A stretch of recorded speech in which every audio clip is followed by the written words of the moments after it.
All right. I'm Bob Crawford, I'm Ben Sawyer. and this is The Road to Now. And very excited today to welcome back to The Road to Now Jeffrey Rosen, who is the CEO, Executive Director of the National Constitution Center.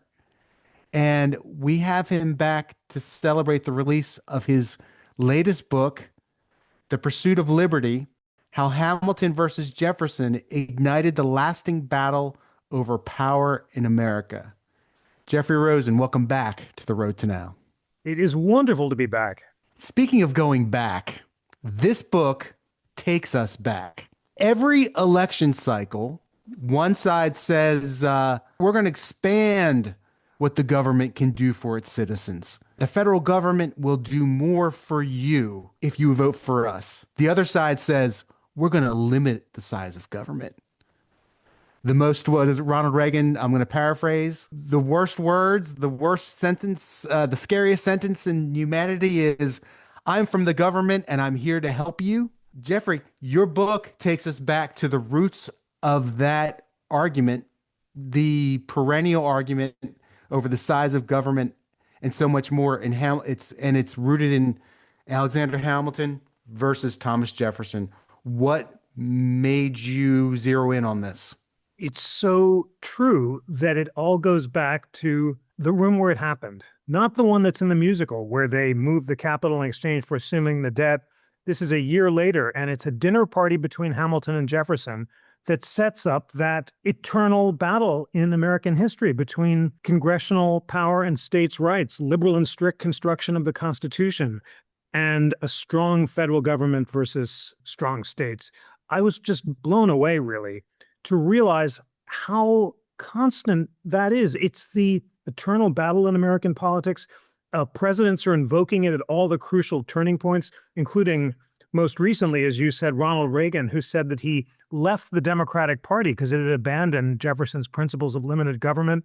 That's building, if we go backward, on Franklin Roosevelt, who reinvents the Democrats in the 1930s as the party of Jeffersonian democracy rather than Jeffersonian limited government, and builds the Jefferson Memorial and puts Jefferson on the back of the nickel. A generation earlier, James Garfield, after the Civil War, had led a Hamilton revival when he reads Hamilton's works in the Springfield Law Library and defends Reconstruction as a fulfillment of Hamilton's vision of broad federal power. And then back to Lincoln, who invokes Jefferson's Declaration of Independence even as he rejects secession. So it's exciting for history lovers like all of us who are listening to this podcast to realize what deep readers in American history our presidents have been, our Supreme Court justices, ordinary citizens, invoking the competing principles of Hamilton and Jefferson, debating them, constantly switching sides, but always united by their allegiance to playing out the great debate of the American idea. You take a lot of our modern debates back to this relationship and these debates. Maybe we should start off by saying, they're talking about what the points of tension are and how that rivalry between the two men really evolves, and the central points of conflict between Hamilton and Jefferson, and then Madison somewhere in between there. Great. Well, the conflicts are all the big questions of the role of the president, of Congress, and of the courts. And at that dinner party in the room where it happened, there's a point where Hamilton says to Jefferson, who are those three guys on the wall? And Jefferson says, those are my three visions of the greatest men in history, John Locke, Francis Bacon, and Isaac Newton. And Hamilton pauses and says, the greatest man that ever lived was Julius Caesar. So Jefferson writes in his diary, this proves that Hamilton is for a monarchy based on corruption. And he founds the Democratic Party in supposed opposition to the monarchist and Caesaristic ambition of Hamilton and the Federalists. So that's the first big point of tension, is strong executive versus a strong legislature. And it may well be the greatest bit of, conspiracy theorizing in American history, because Hamilton opposes a Caesar just as much as Jefferson does. And he fears a Caesar who will come from below, from the mob, rather than from above, from the oligarchy or from Congress. But there's no question that Hamilton favors a strong executive power. At the Constitutional Convention, he proposes a president elected for life so he can resist popular importunations. And Jefferson favors a restrained executive. That relates, just to quickly put them on the table, about their second big tension, which is between democracy versus rule by elites. Jefferson favors rule by the majority, thinks that all majorities should constantly rule and not be checked by the courts or by a president at any point. And Hamilton fears democracy and wants to have rule by elites like himself who will thoughtfully guide national policy. And then there's that really central tension that they have about the powers of Congress. And it all comes to play on the debate over the Bank of the United States, where in memos to George Washington, Hamilton defends a broad construction of federal power and says that the necessary and proper clause of the Constitution should be liberally construed. So any means that Congress chooses that's appropriate to achieve the end should be constitutional. And Jefferson wants strict construction and says the means has to be absolutely necessary or indispensable. Washington and John Marshall side with Hamilton over Jefferson. And ever since then, that set up the debate on the Supreme Court and the political system between liberal and strict construction of the Constitution. So those are the big points of tension. Jeffrey, you mentioned what great voracious readers these men were. To get to the root of the Hamilton-Jefferson debate, do we need to go back to 1066? And if so, take us there. Absolutely. Love it. And you're absolutely right. I mean, maybe even before 1066 in Jefferson's views, but you're right that 1066 is the Norman conquest of England. And Jefferson has this myth of the lost Saxon liberties. He reads Lord Coke, who's the English defender of checks on parliamentary supremacy with the rule of law. And Jefferson believes that in this mythic past of the Welsh shires that his ancestor came from, there are certain basic English liberties like habeas corpus and rule of law, all embodied ultimately in Magna Carta. And he thinks that those liberties are subverted after 1066 by feudal privileges and by monarchical special treatment.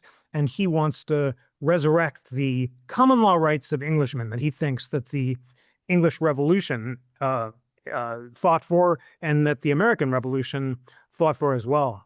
The problem with Jefferson's myth of lost Saxon liberties is they're limited to white Englishmen, and they're not adequate. After, in the American Revolution, King George III refuses to recognize the ancient Saxon rights of Americans. So Jefferson broadens his gaze, and suddenly he begins to talk about the natural rights of all humankind, life, liberty, and the pursuit of happiness, that all human beings, no matter where they're from, are endowed with by our Creator. And that broader, more universalist vision of liberty, embodied, of course, in the Declaration of Independence, has inspired generations of African Americans, of women, of other groups previously left out of Jefferson's more exclusionist vision. So it's really a remarkable reminder of the fact that Jefferson's two visions of liberties, one rooted in ancient English past and the other in the universal rights of mankind, have been in tension with each other since the beginning. I think the fascinating thing about Jefferson and the story as you tell it is that we've mythologized a man who himself was absolutely enraptured with mythologies that he embraced. And so now we're at the second step of mythologizing the mythologizer. And on top of that, there is the Jefferson who is the philosopher, and then there is the Jefferson who is the man. There is the thinker, and then there is the practitioner. And you have all these ideas from Jefferson, things like his idea that generations are 19 years, which I never knew. I never heard about this before, but this really influences the way he sees things, and that is an incredibly radical perspective to take. Could you talk a bit about that and where he sees these generations and how that creates his philosophy?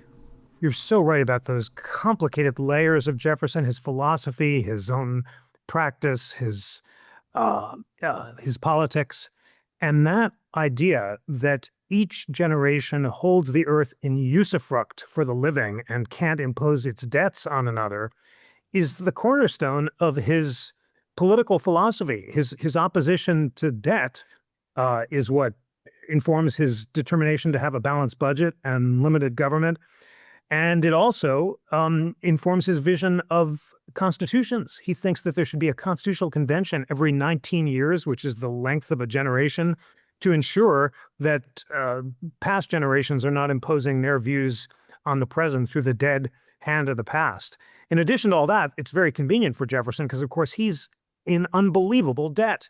Despite his exaltation of frugality, he's a shopaholic who's constantly living beyond his means. He goes on shopping sprees in Paris. And most significantly, he relies on enslaved labor to support his incredibly lavish lifestyle. And when he dies, his entire estate has to be sold, including the enslaved population, and parents are separated from kids, all because his daughters have to do that to pay his own crushing debts.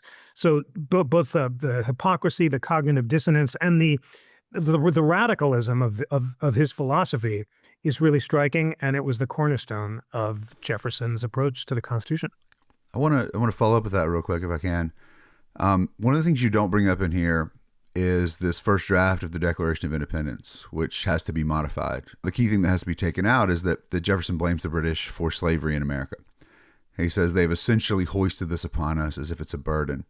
And it struck me that, like, when you look at Jefferson's life, he is both left by the last generation. His father dies when he's young. He has very little relationship with his mother. I mean, most of the enslaved people he has, he inherits. And I wonder how much this relationship with slavery and his own resentment is wrapped up in this idea, again, this idea that if we could be free every 19 years, I myself might be able to live in conditions that are more suitable to my own worldviews. Wow, that's such an interesting suggestion. And I think you're really onto something.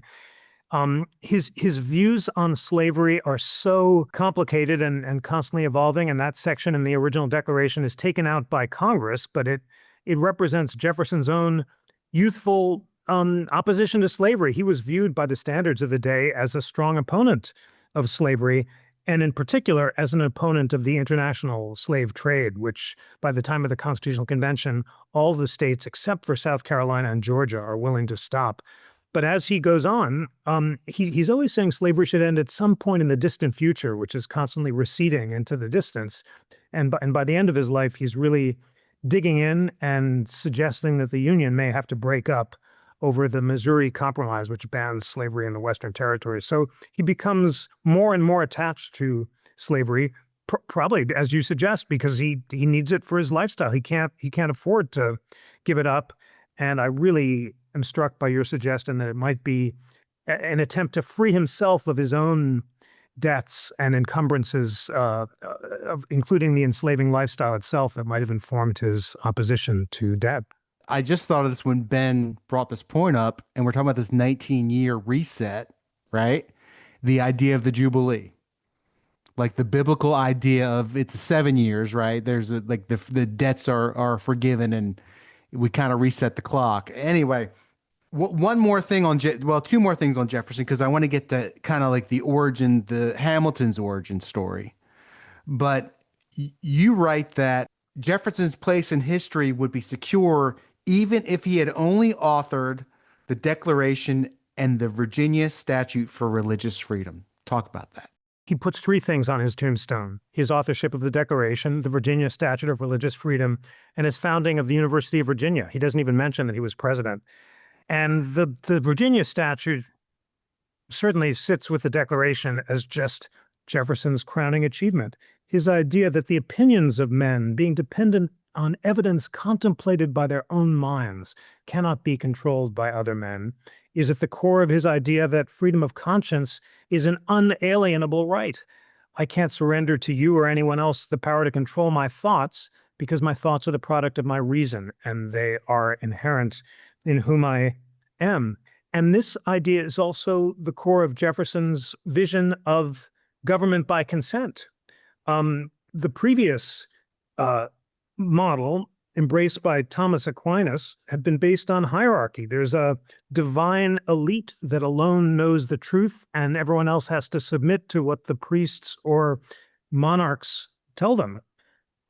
It's in the English Revolution, and in particular the works of John Milton, the great poet and revolutionary, that has a new vision of consent based on reason. And in his Areopagitica, which is his defense of free speech, Milton says in a passage that Jefferson paraphrases that truth has nothing to fear in a contest with error as long as reason is free to combat it. That's Jefferson's paraphrase of Milton. And the basic idea is that truth is produced by public discussion, and we form our consent through the clash of ideas, always guided in reason. There are three big ideas in the Declaration: liberty, equality, and government by consent. That idea of government by consent embodied in this idea of public conversation and listening to competing points of view is embodied in Jefferson's Virginia religious statute. And to bring this point home, it also informs Jefferson's opposition to the Alien and Sedition Acts, which he opposes not only on grounds of states' rights, but also on grounds of freedom of conscience. So, Jefferson is so complicated, and there are hypocrisies and there are layers, but for his shining articulation of the power of freedom of conscience and reason, he surely deserves an honored place in the history of liberty. Hamilton, his youth is cloaked in illegitimacy. Talk about his childhood and how his illegitimacy shapes his ideas of national permanence.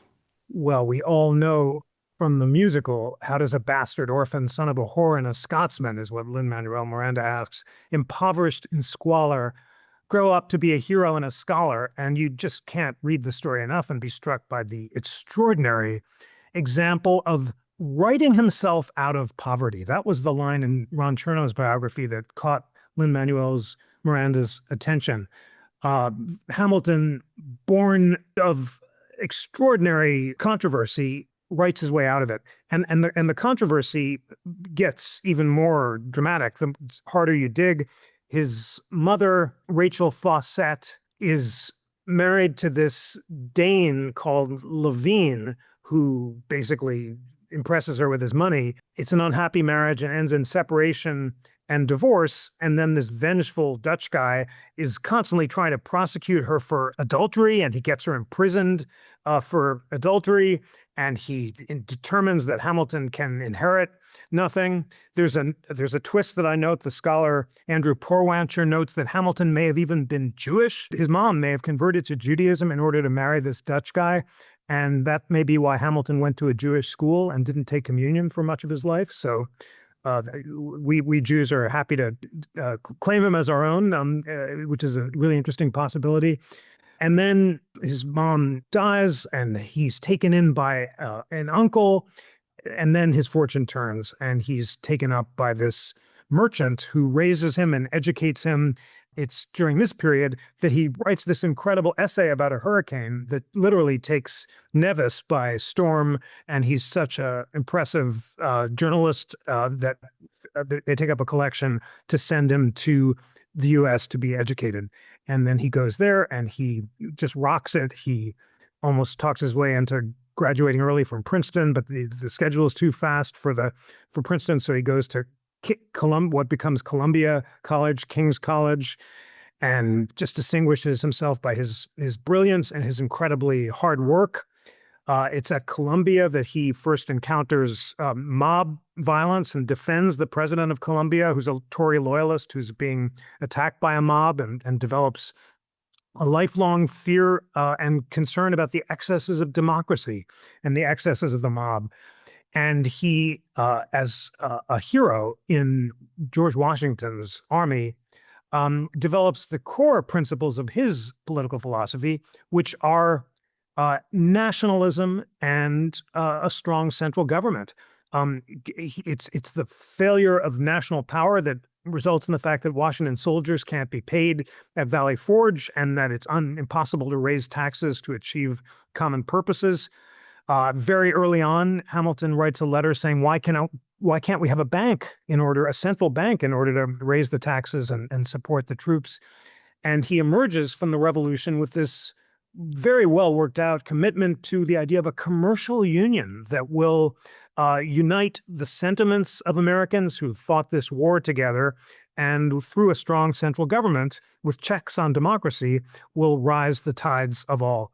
And it's Hamilton who, at Annapolis, the convention called by George Washington to create a commercial treaty, writes the call for a new convention to some at Philadelphia, in order to make America adequate to the exigencies of union. And then, of course, at the Constitutional Convention, he's one of the leading defenders of strong federal power. So just very closely tied to his biography as a immigrant, struggling, ashamed of his illegitimacy, staking his fortune on commercial interests to help train him and send him to the U.S. And through his brilliant reading and close study of David Hume and other great theorists, comes up with this idea of a commercial union. I think we could get into it. We probably don't have time to kind of dig into the fact that on the one hand, you have Jefferson, who is a guy who is he inherits what he has. And he's the guy who's like, everyone should be working yeoman farmers. That'll help him be pure. Whereas Hamilton's born with nothing. And he's the guy who's like, nah, we need a solid aristocracy at the top. And it's just kind of funny, that chip on his shoulder, the chip on the shoulder that both of them have. But at the core of it, I think, you talk about how these debates influence us, but one of the things that shines here is from the very beginning, the divide between rural America and urban America. And that is just at the core of these debates. We still have it. And so I was wondering if you could talk about, how this emerges and the ways that the visions that these two men have for the future of the country come to shape the conflicts that we still see today. You're so right. That is one of the essential conflicts, urban and rural America, manufacturers versus farmers, small businessmen versus the oligarchic elite. And they're viewed as classes. Gouverneur Morris, who's a Hamiltonian in his politics and is one of the leading Federalists of the Constitutional Convention, wants the two houses of government to be organized on class differences, the rural financiers in the Senate and the urban farmers and small business people in the House, because they're viewed as enduring classes, not one better than the other, but just of having totally different interests. And of course, at the time of the framing, they're geographically separated, with the farmers of Virginia and Western Pennsylvania separate from the urban financiers of New York and Philadelphia. And it's, you can't overemphasize your point about how the parties are organized on this division. The Democratic Party, founded by Jefferson and Madison, is designed to support limited federal power in order to promote the interests of farmers and rural agricultural interests. And Jefferson dreams that only on the small farm can you really achieve true democracy, like those ancient shires of Wales, where the Saxon selectmen would choose someone to represent them. That's the only way you can have in-person democracy, because the communities are small enough to actually meet face to face. And Jefferson imagines that America will stay primarily rural, and as it moves west, you'll take these small farms and slowly expand across what Jefferson calls an empire of liberty. Hamilton has a very different economic view. He comes of age in New York, the headquarters of global finance. He's a shipping clerk who knows the intricacies of global trade. And his vision is that only by enlisting the allegiance of the financial classes to the Union itself and entwining their interests so that a national bank can increase the capital available to all, that'll increase investment, and through a kind of trickle-down economics, which is the Hamiltonian theory, will rise the boats of all. And as a financial matter, Hamilton is correct. His support for the bank and his report on public credit is indeed responsible for paying the war debt and assuming the state debt and raising taxes and funding the government, and in the process, funding common defense against internal enemies like Shays' Rebellion, the insurrectionists who are threatening the federal courthouses, and also against external invasion. So those two main goals of commercial and a security union are at the core of Hamilton's vision. And he views the Jefferson emphasis on rural farmers as just a fairy tale, and of course, as America develops, it is in a Hamiltonian direction. And by the turn of the 20th century, the Democratic Party can no longer sustain itself just on the votes of rural farmers. And it unites the interests of the urban blue collar and white farmers to create the New Deal coalition. So that economic class-based interest is crucial, and it goes right back to the beginning, as you said. You mentioned Shays Rebellion. There's another tumult in early American history, the Whiskey Rebellion. Talk about these two events and how did Hamilton and Jefferson interpret them? And how did that shape their views of liberty and leadership? This is crucial because it sets up the big debate over federal power to put down insurrections, which we're obviously still having today. So Shays Rebellion for many of the founders, including Hamilton, is the central event in precipitating the calling of the Constitutional Convention. There are aggrieved debtors and farmers in Western Massachusetts who can't pay their debt because of the inflation that followed the war. And thousands of them both shut down the state bankruptcy courts and also mobbed the federal arsenal, which is the biggest repository of weapons in New England. And this idea that demagogic mobs are threatening the rule of law leads Madison in the Federalist Papers to say, in all large assemblies, passion never fails to wrest the scepter from reason. Even if every Athenian had been Socrates, Athens would still have been a mob. And Madison and Hamilton and Washington and Gouverneur Morris and James Wilson and all the nationalists at the Constitutional Convention want to create a federal government strong enough to put down internal insurrection. And then that's exacerbated after the convention by the Whiskey Rebellion. It's Hamilton's whiskey tax, which is a centerpiece of his financial program for funding the federal government, that leads farmers in Western Pennsylvania to rise up. They don't want to pay the tax. The grain for whiskey is the main source of their revenue. They attack the federal debt collectors. They're constantly assaulting federal authority. And Washington and Hamilton set off on horseback to put down the rebellion. It's the only time that a sitting president, has risen up at the head of an army. And they go to Carlisle, and Hamilton, who's always yearning for military glory, wants to set himself up as the head of an even bigger invasion force. By the time they get there, the rebellion has basically died away, and Washington ends up pardoning most of the leaders. But he and Hamilton favor a strong, decisive military response. Jefferson has a completely different response. He says that the tree of liberty has to be refreshed by blood every now and then, this chilling kind of endorsement of the excesses of the French terror. And he, both in the case of Shays Rebellion and the Whiskey Rebellion, wants to pardon the insurrectionists immediately, not even prosecute them, because he thinks that it's a legitimate form of protest to take up arms, although he doesn't support open lawbreaking. And that basic division about how to respond to insurrectionist violence also defines their attitude toward federal power. Jefferson believes that protest, including at times, vigorous protest, is legitimate. Hamilton thinks that citizens should show confidence in the federal government and basically not register their views except at elections when they can have their vote. And that question about how to respond to insurrections is taken throughout American history by invocations of the Insurrection Act, which, in an incredible irony, and there's so many, is championed by Jefferson himself. In 1807, Jefferson, Mr. Let's Forgive the Insurrections, favors a federal insurrection act to put down protests against his own hated embargo. He has this disastrous economic policy of not allowing any imported or exported goods, and people rise up in Vermont to protest against the embargo, and Jefferson gets Congress to pass this Insurrection Act to put down those protests.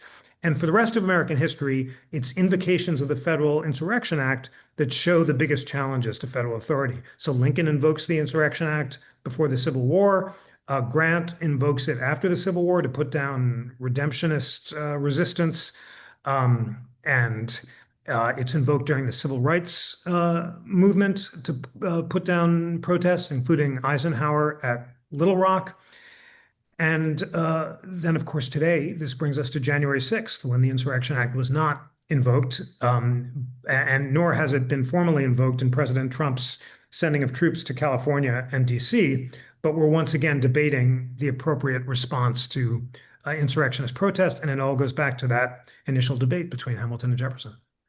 If I may, Alien Sedition Act, Adams administration, Insurrection Act, Jefferson administration.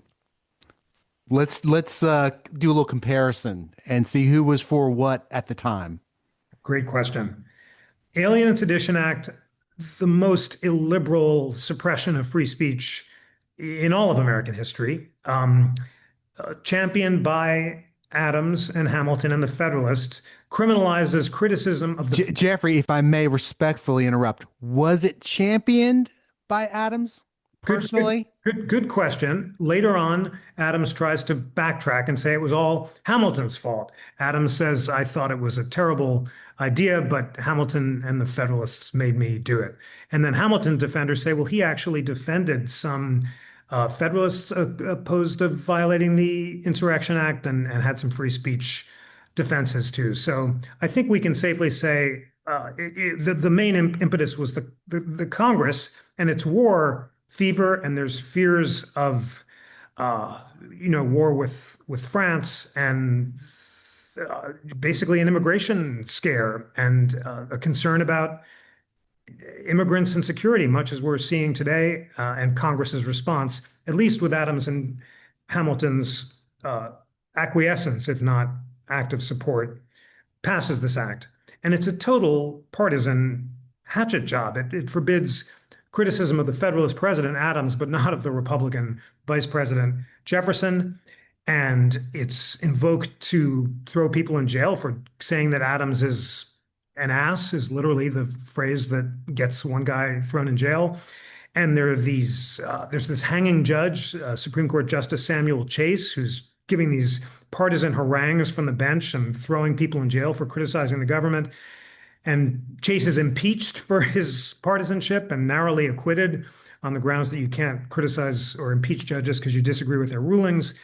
And then Jefferson and Hamilton, or rather Jefferson and Madison, write the Virginia and Kentucky resolutions calling the acts unconstitutional on federalism grounds as well as violations of free speech.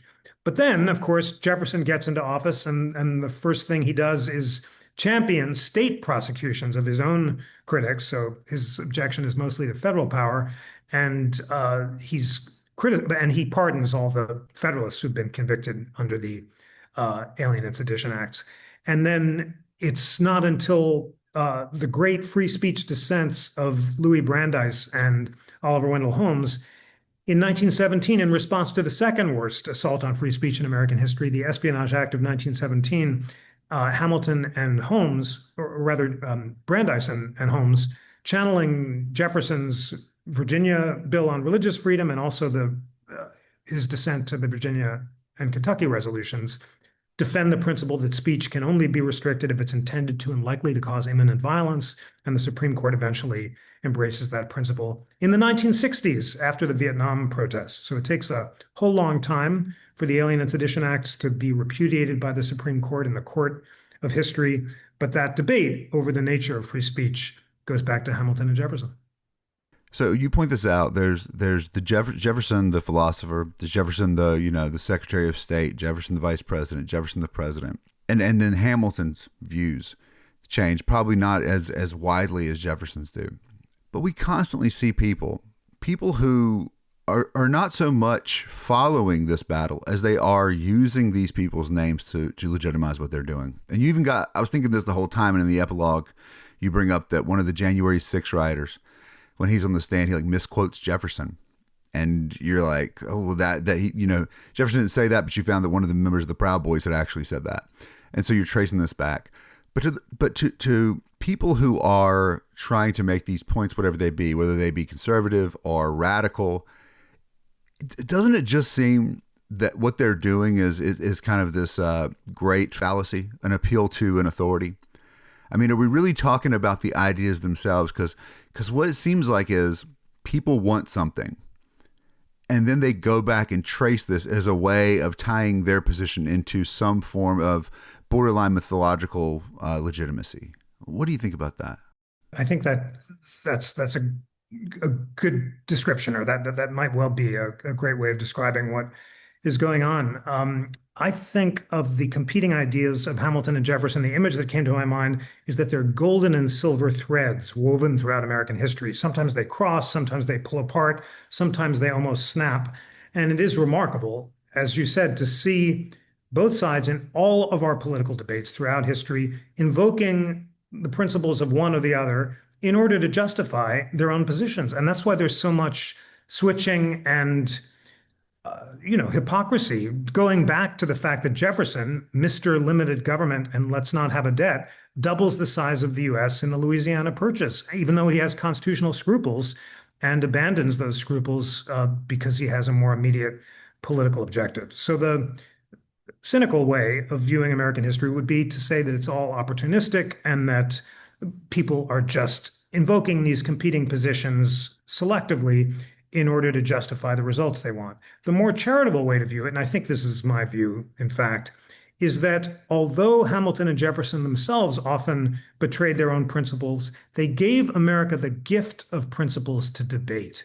And it's the principles that constrain politics from descending into violence. Without principle, it's just power, and people will do whatever they want. And yes, it's true that there's opportunism and people are doing somersaults and so forth, but at least they're attempting to ground their political position in principles that are indeed at the core of the American idea. And the point is that there was no consensus from the beginning about how to balance liberty and power, about the exact meaning of the big ideas of the Declaration, liberty, equality, and government by consent.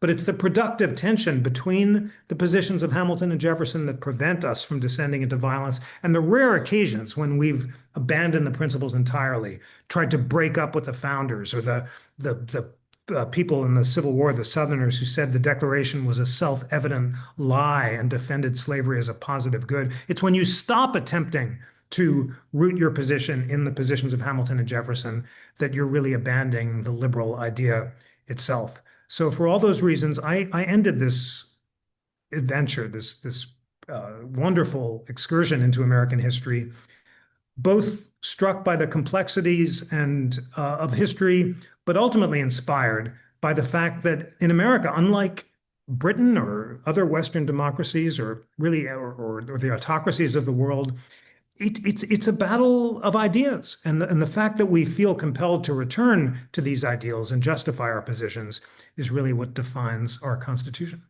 On that, Ben, I was going to make a kind of a joke, a suggestion that we have a new segment on the road to now every week, and we call it Quotes Out of Context. Huh. And if one of the greatest quotes out of context in American history is perhaps Jefferson's quote, "The tree of liberty must be refreshed from time to time with the blood of patriots and tyrants." People love that quote, and they love to use it with no perspective or context. Jeffrey, while you're here, can you give us context for that quote? Well, it was in response to the French Revolution, and it was at a point before the worst excesses of the terror had been completely obvious, but the guillotines are rolling or are ratcheting their horrors. And the quote did shock Gouverneur Morris. Gouverneur Morris is the ambassador during the terror. His diary is the most, first of all, riveting and vivid account of his own affair with Adele, this wonderful French aristocrat and lover of Talleyrand, and also his horror at the increasing illiberalism of the French Revolution. And Gouverneur Morris drafts a constitution for the king to offer, which fails, and he sees this as a vindication of the excesses of unchecked democracy. Gouverneur Morris thinks the biggest mistake the king made was allowing the Third Estate to dominate in the assembly, the Democratic portion, as opposed to balancing all the three against each other. And that's what leads to the terror.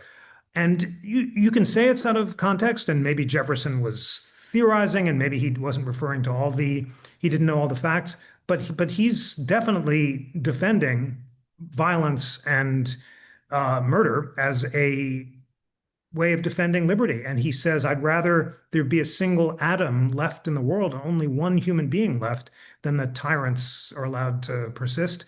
So I would side with Gouverneur Morris and others who saw this as an example of Jefferson's theoretic speculations leading to bloodthirsty radicalism. I mean, it's kind of, it anticipates the horrors of the Soviet and Chinese revolutions and the dangers of zealotry in defense of an idea. Again, you can view it more charitably, but it was a pretty striking quotation for its time. Yeah, Governor Morris, I'll always love him for being the guy who stood up in the Constitutional Convention and said we should let the people pick the president, and then just got roasted. I mean, one of the funniest lines in American history is George Mason being like, letting the people pick the president makes about as much sense as letting a blind person pick the best color. And it's just like, wow, right there in public. But I want to, we've 1791, going back to that year where we talked about the Whiskey Rebellion, the questions over what authority the federal government has to raise a military and send it into states' internal affairs. At the same time that's going on, you have the debate over the bank. And the bank and banking has been a real issue here. And I don't know that we have time to get deep into that, but you're the man who can answer a question that I've had for a very, very long time. And when you talk about the debates and Hamilton and Jefferson both giving their sides to whether or not a national bank is okay, it hinges down to the word necessary. We end up, getting the implied powers and all of this. But and you cite a letter that Jefferson sends in February 15th, 1791 to Washington, opposed to the national bank and citing the 10th Amendment, right? That all power is not explicitly granted to the federal government, to the states, or to the people, right? But in February of 1791, the amendments have not been ratified yet. And yet Jefferson is citing them. I looked up the letter. I went to the source because I was interested in this. He cites the 12th Amendment because 1 and 2 didn't quite make it, and the proposals.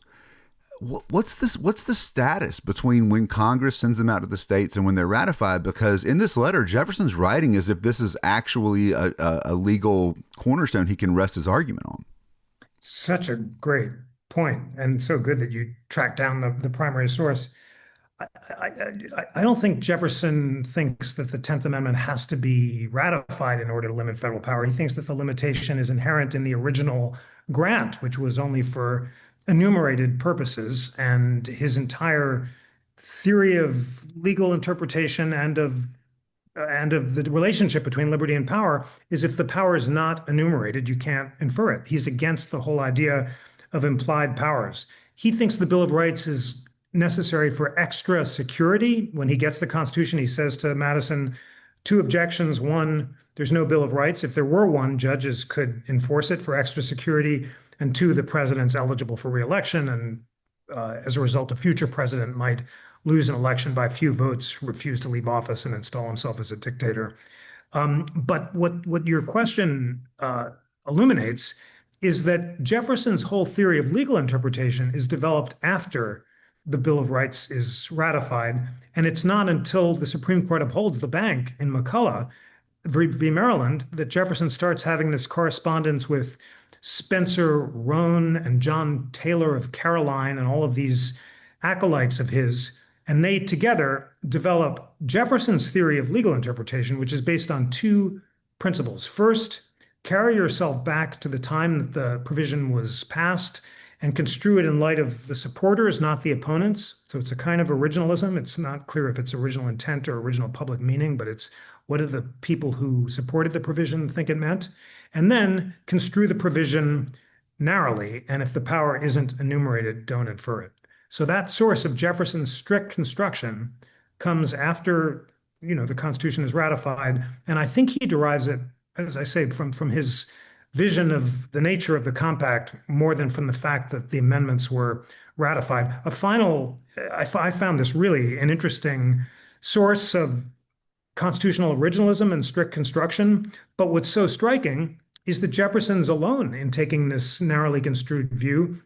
Hamilton prefers liberal construction, not strict construction. Madison changes his mind about the constitutionality of the bank, and having initially opposed it, comes to accept it because Congress and the people have come to accept it. So for Madison, what the popular opinion after a provision is ratified is relevant in liquidating, which is the fancy word today that judges are using, its constitutional meaning. So that, in other words, there's a huge debate among those three major founders about whose intent should bind.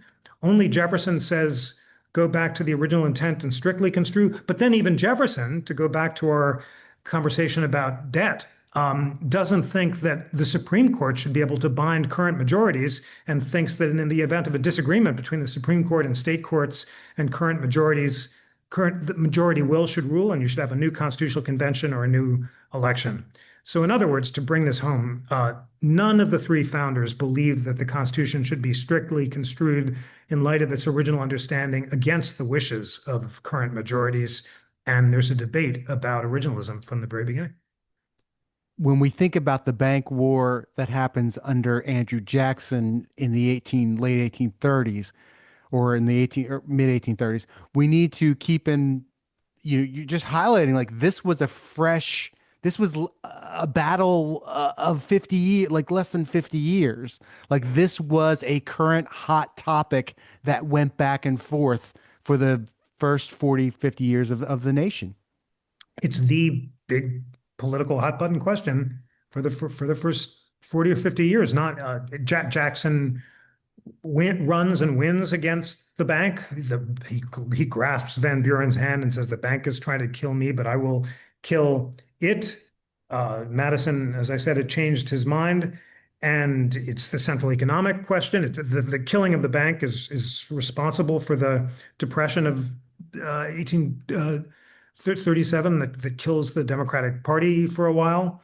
And along with the status of slavery and the Missouri Compromise, the bank and different views about the bank define the difference between the parties throughout much of the 19th century. So Ben, I don't know where you're going to go, but before we part, we do need to touch on Madison. Yeah, the guy whose name isn't on the cover of the book. We really do. And I'm struck by the fact that I've now written the Pursuit of Happiness book that we talked about, and this Hamilton Jefferson book, and I haven't dug in on Madison, even though he must be the greatest founder as a model for constitutionalists. He's always finding these compromises between the more extreme positions of Hamilton and Jefferson. Sometimes they're so technical that only he can understand them. And really just restating his position on questions like whether or not to assume the debt or discriminate between the original purchases and subsequent purchases of securities, or even his evolving views on the bank. He's a technical lawyer to its core, but he combines this with a devotion to compromise and deliberation. And he models and embodies that open-mindedness, willingness to change his mind in light of competing points of view, and a respect for those that he disagrees with, that make him the model for our Constitution. We talked earlier about how it was John Milton's entire vision of government by consent, that truth is only produced by deliberation and debate, by disagreeing without being disagreeable. And Madison both embodies that at the convention and then lives it as president. So as it happens, my next book on the pursuit of union is going to focus more on the forgotten founders, Gouverneur Morris, Roger Sherman, James Wilson, and Rutledge of South Carolina, who were so central to the Constitutional Convention. Once again, I've left out Madison on the thought that he's been examined before, but at some point I will give Madison his due and some love, because he, more than anyone else, embodies the vision of our deliberative Constitution. I should say here that, speaking of things that get left out, there's about 2 centuries of history that's covered in this book that we haven't gone over. You trace the evocation and the evolution of these ideas through generations up to the present, key moments. And, this is one of those episodes where we frequently say we don't want to give it all away. but we've essentially laid the framework. We've covered about the first 100 pages of the book. And after that, it just gets into these ways the ideas have evolved. So anybody who's interested, you need to check out the book. It's The Pursuit of Liberty, How Hamilton versus Jefferson Ignited the Lasting Battle Over Power in America. It's just out in October of 2025. Links to this book are going to be in the episode description, so make sure to check it out there. Also, check out Jeffrey's previous appearances on the podcast. This is number 3 here. But before we go, I want to make sure that we promote this incredible American institution that you oversee, the National Constitution Center. Every year, my students see the product of it whenever we do the Constitution quiz, and I send them straight to your website and your app because it is the best resource for studying the Constitution and understanding the debates that I've ever seen in my life. So, Jeffrey, could you just talk a bit about the work that you do there? Thank you for the opportunity to plug the amazing work of the Constitution Center and to share with everyone the incredible new civic toolkit and interactive Declaration of Independence that we're launching on Constitution Day. On September 17th, we're going to go live with a tool that brings together America's greatest historians to write about the big ideas of the Declaration and the Constitution. Listen to this lineup: Danielle Allen on equality, Robbie George on liberty, the great Gordon Wood on government by consent. Akhil Amar from Yale Law School has annotated the entire Declaration clause by clause to give its historical antecedents. There are biographies of the framers. There are more essays by other great historians on the principles of the Constitution: Yuval Levin on separation of powers, Jeff Sutton on federalism, Mary Sarah Bilder on the Bill of Rights. It's all free and online, along with links to our interactive Constitution, which brings together great liberal and conservative legal scholars to write about every clause of the Constitution. It's such a shining beacon of light, and there's so much learning to be done. It's just incredibly exciting to see these amazing historians modeling civil agreement and disagreement. You got to check it out. It'll be published as a paperback by Simon & Schuster in early 2026, but all online after Constitution Day, September 17th. Check it out and let us know what you think. And this is, again, the National Constitution Center is a nonpartisan organization which serves America. It's chartered by Congress, correct? Correct. And I think, therefore, we wrap up the episode by proving that Hamilton's broader definition of what is necessary is the correct one. Thank you for that. There was a debate, of course, about whether Congress could charter a national university, which was George Washington's hope. And near the end of his term, he thought America would fall unless there was a national institution created that brought together people from across the country to set aside their geographic differences and learn about and debate the core principles of the Constitution. It was because of concerns about federalism that champions of the National University up to John Quincy Adams and President Grant lost, and no university was chartered. But we hope that through the National Constitution Center, we're fulfilling Washington's hope. We're trying to create a Constitution University that brings together the greatest scholars and thought leaders and historians and legal thinkers in America, liberal and conservative, so that people can learn for free, learners of all ages. It's so exciting to put all this stuff up online, to take advantage of the wonders of the internet, to make it available to everyone. And I hope that listeners to this podcast, and you're obviously all lovers of history because your hosts, Bob and Ben, are just modeling what it means to be an engaged history lover. I hope all of you just check it out, go down those wonderful rabbit holes, and let the light and learning continue. Thank you, Jeffrey. It's always a pleasure. Likewise. Thank you both so much. Thank you for listening to The Road to Now. If you enjoyed this episode, please tell the world by giving us 5 stars and a review on Apple Podcasts or 5 stars on Spotify. Or spread the word directly. Just text a friend maybe, or share a link on social media. Anything helps and we appreciate it. And if you've got a friend who hasn't gotten into podcasts yet, let them know they can hear us every weekend on SiriusXM's POTUS channel 124. Now is the time when we say our special thanks to our supporters on Patreon and give a shout out to our Washingtonians. That list is Tanya Marsh, Mary Hawking, Tim and Caitlin Wells, Fig White, Matt Williams, Team Martin, Ann Williams and Frank Edwards, Nate Farrer, Jennifer and Magnolia, Chris and Teresa Adams, Joy Avery, Edward Carlson, and Aaron and Derek Garrison. Thanks to all you guys for supporting us.